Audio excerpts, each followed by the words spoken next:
na i-on air sa programa ko sa Wanted sa radyo, itong magkasintahan, sikat po ito, si Mikey Agustin and Yexel Sebastian. Daan-daan libong milyong piso na, hundreds of millions of pesos na po ang na-scam nila. Meron akong kakilala na kasabay niya sa aeroplano itong dalawang magkasintahan, sakay po ng Cebu Pacific going to Nagoya, Japan. Meron lang po ako ilan mga inquiries which I will direct to the immigration and NBI. Nung Friday po, na i-on air sa programa ko sa Wanted sa radyo, itong magkasintahan, sikat po ito, si Mikey Agustin and Yexel Sebastian. Daan-daan libong milyong piso na, hundreds of millions of pesos na po ang na-scam nila, investment scam. And baka abutin nga po sa billions of pesos na. Na-announce ko na po ito sa radio ko, and then before sa radio ko, kumalat ito sa social media. Kanina po, meron akong kakilala na kasabay niya sa aeroplano itong dalawang magkasintahan, sakay po ng Cebu Pacific going to Nagoya, Japan. Hindi ko alam kung ito'y tumatakas na or baka pupunta dun sa Nagoya para mag-recruit na naman ng mga investors. Is there any way, I know na kailangan ng whole departure order from the court bago nyo hindi mapasakay yung isang taong gustong bumiyahe. Pero is there any way na mapigilan, I don't know, it's up to you sa immigration, gayon meron naman palang balita na kalat na ito ay marami na na-scam at inireklamo na sa NBI. Attorney Commissioner, go ahead, please. Commissioner.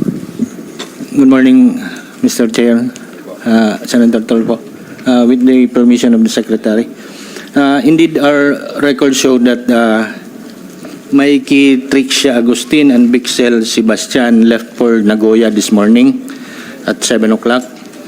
And based on our records, the two subjects have no whole departure order, and in fact they have no derogatory record based on our database, other than a whole departure order that can be issued only by a regional trial court upon a case filed.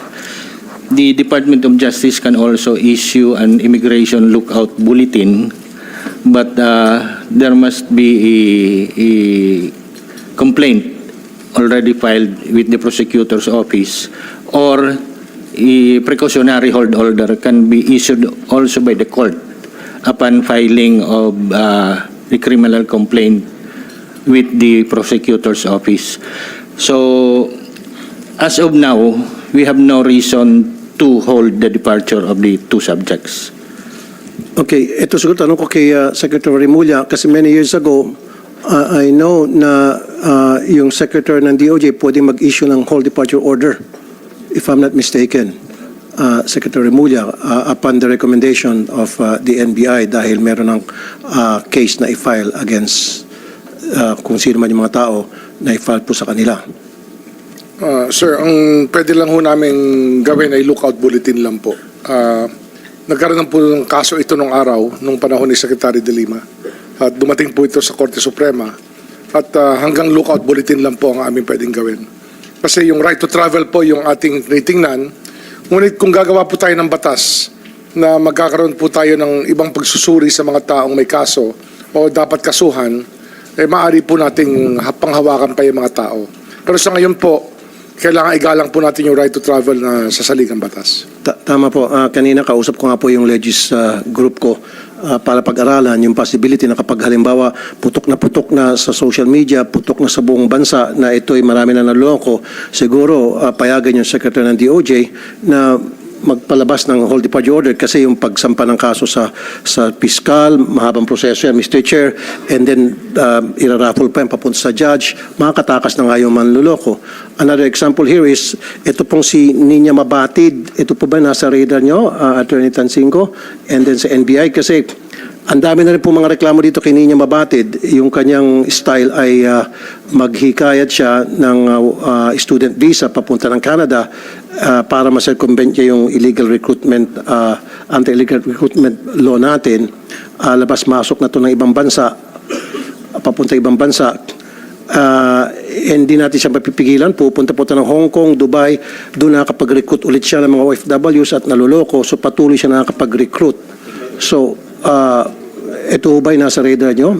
Itong si Mabatid, and are you not doing anything na para makipag-coordinate sa NBI o sa DOJ? Yes, Your Honor.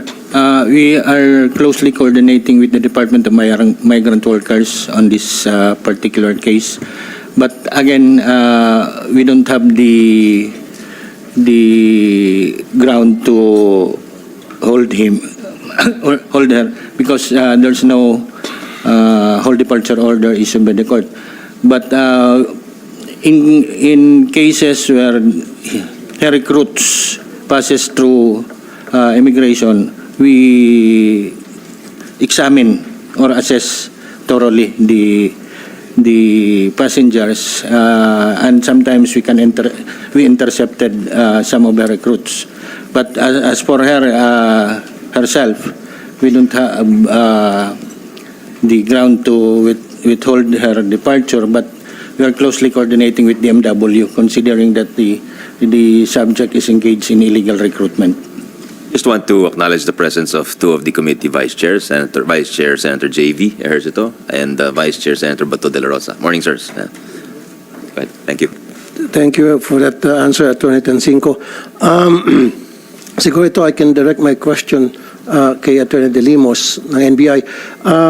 I know for a fact na marami na pong mga nagsampa na kaso sa NBI laban dito kay Nina Mabatid kasi hundreds na ang naloko nito and hundreds of millions of pesos na ang kanyang natangay.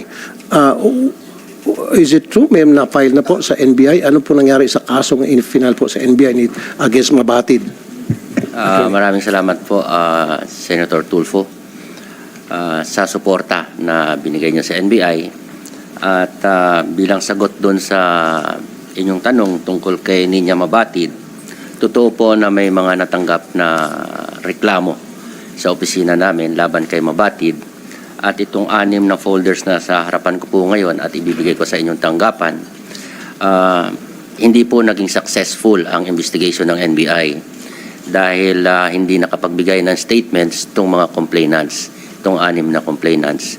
Siguro nga po dahil sa matagal na nangyari ito, 2015, 2018, pero pabubuksan huli namin ang mga kaso ni Mabatid para mapagbigay alam sa mga mas marami pang mga complainants na maris lang pumunta doon sa aming tanggapan sa Cebu dahil ang karamihan ng mga naging biktima nito ay nasa Cebu.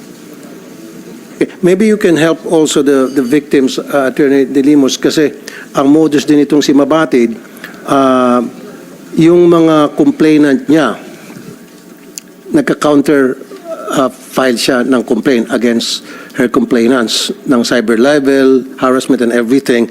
So yan po siguro isang dahilan kaya yung mga complainant natatakot. Is there any way that the NBI can help the complainants na para hindi na maharas? Kasi ang pagkakalam ko, abogado ata yung husband o partner nitong si Mabatid. Sa ngayon po, gagawin ng NBI Cebu natin, nahanapin itong mga complainants na nasa Cebu at isa-isahin na kumbinsihin na magbigay ng formal statements laban kay Mabatid. Yun lang po ang paraan para ma-file natin sa prosecutor's office ang kaso laban kay Mabatid. Thank you.